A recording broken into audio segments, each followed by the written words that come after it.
mamshis, ayan, ginamit namin ulit itong red chef na kawali. Sobrang daling gamitin, kaya ito nagluto ulit ang aking style ng ginisang sardinas.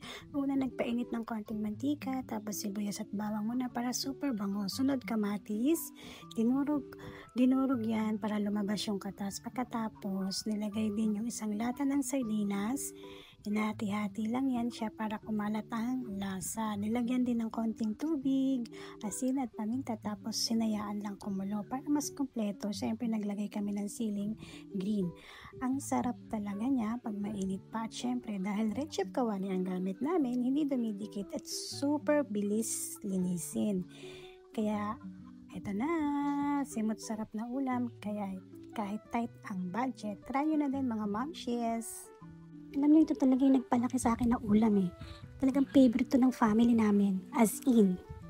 Bali mga mamshi, after nun, siyempre hindi naman ito magkasunod na araw, nagluto naman siya ulit ng ginisang tahong kasi yung asawa ko is galing ng Saudi.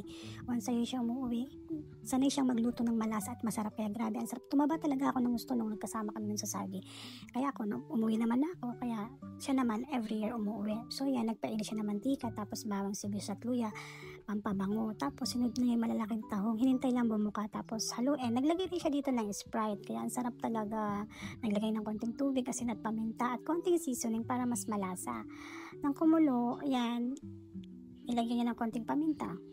Simpleng steps pero panalong lasa talaga. Ayun na, kaya after niya, proud wife moment talaga tayo dito. Try nyo na rin mga mamshi, perfect pulutan o ulam sa kanin.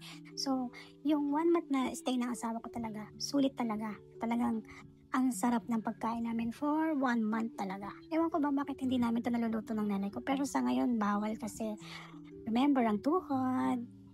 Thank you mga momshi sa panonood. Sana nagustuhan nyo yung dalawang ulam na shinare ko today. Kung gusto nyo ng budget meals at simpleng lutong bahay, follow nyo lang po ako para lagi kayong updated. Ingat palagi mga momshi. Bye-bye!